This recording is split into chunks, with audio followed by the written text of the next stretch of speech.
Magandang gabing muli sa inyo, Archipeeps, Archifriends, Architribes, students, OFWs, frontliners, and everything. And speaking of frontliners, balik MECQ na ulit tayo ngayon dito sa Metro Manila. Please lang, sumunod na muna tayo sa mga regulations, okay? Para sa mga ikabubuti natin. Okay? Kasi speaking of frontliners, kawawa naman sila. Talagang nahihirapan na rin sila, okay?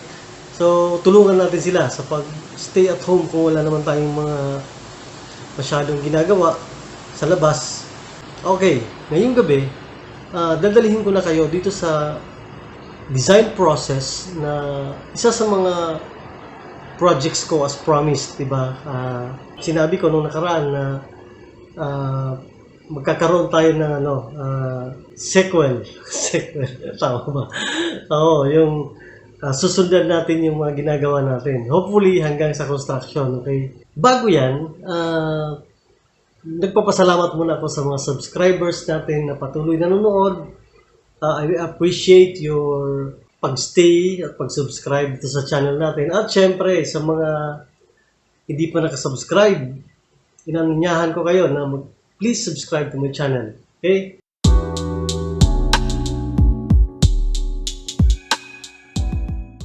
Alright.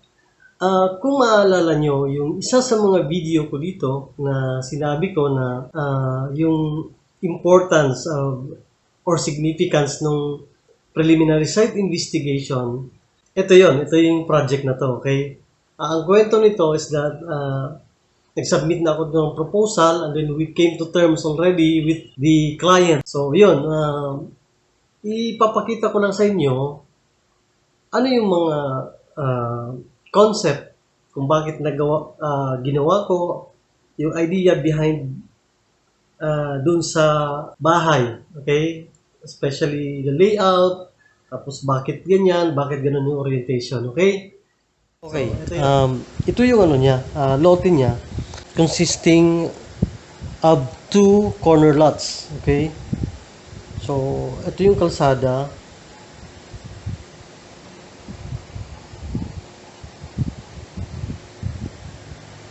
Yan.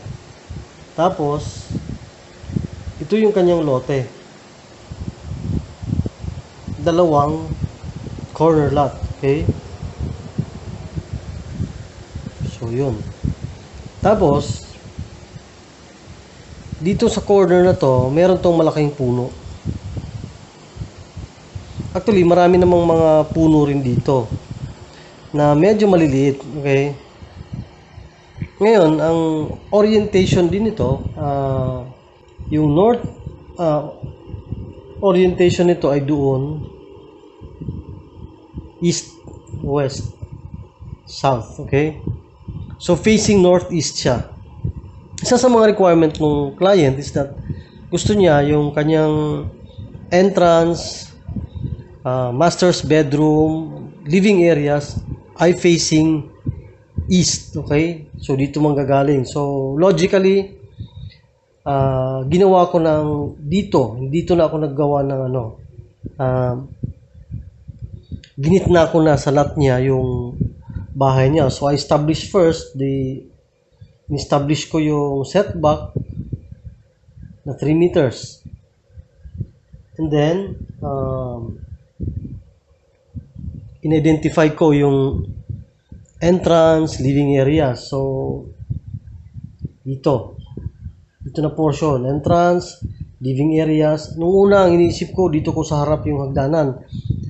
Kaso, naisip ko, sayang yung vista. Kasi, this is a road. Pwede naman yung stairs niya gawing feature, pero I changed my mind. Inisip ko, wag na lang.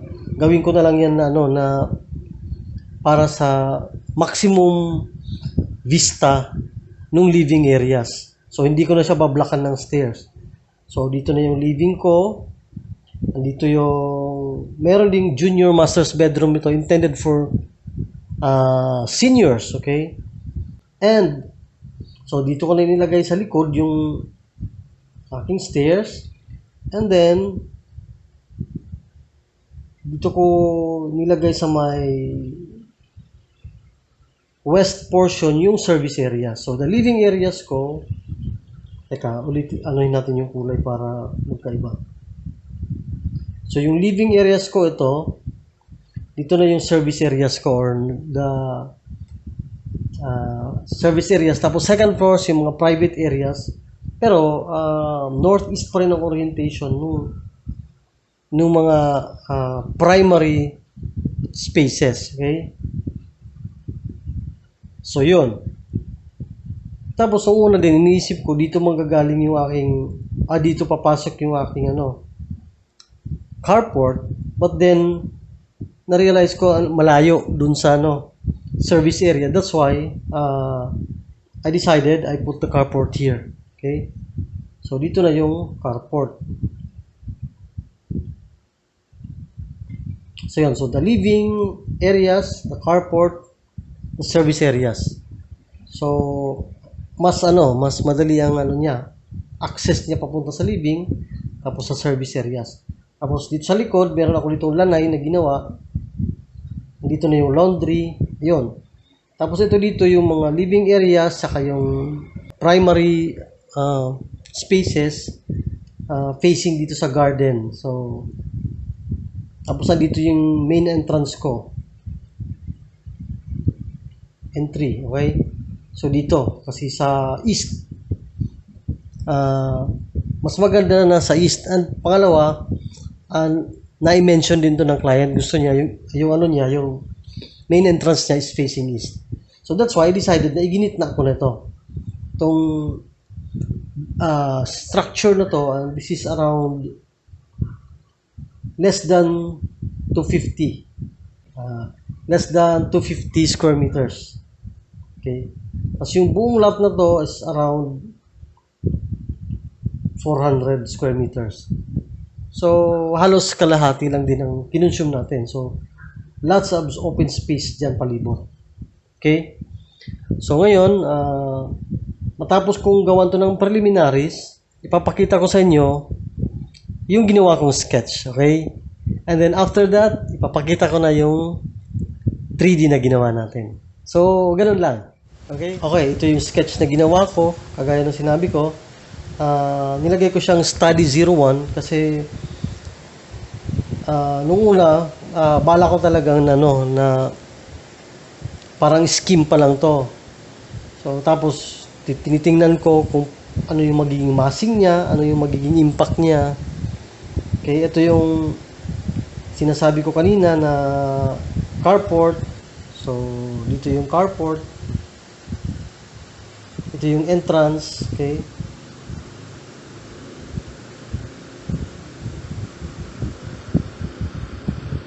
Tapos ito yung living. Maximum vista, okay? And then ito, this is actually a prayer room. Maliit lang siya na space intended for prayer talaga.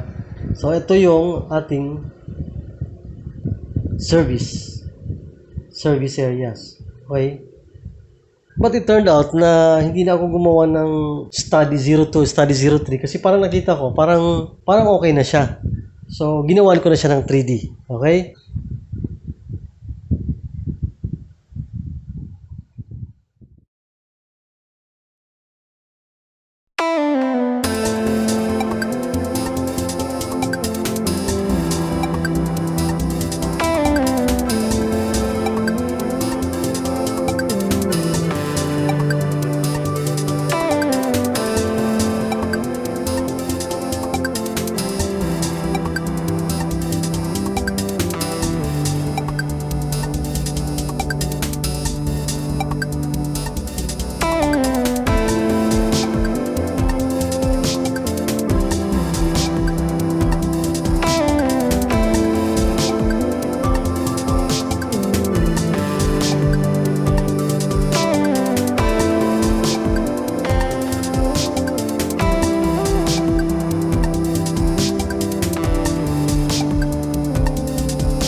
So that was it guys, at present ko na to sa client, sinend ko na sa kanya through emails, at magdi-discuss kami through Zoom, okay? New normal muna tayo, digital muna yung discussion natin for possible inputs, okay, sa ginawa natin. So, ayun, at sundan nyo itong ginagawa natin kasi para makita nyo yung proseso kung paano gumawa yung isang architect, okay? So, maraming salamat sa panunood at please don't forget to subscribe to my channel. Mag-like ka, mag-comment ka na rin, okay? God bless sa inyo hanggang sa susunod.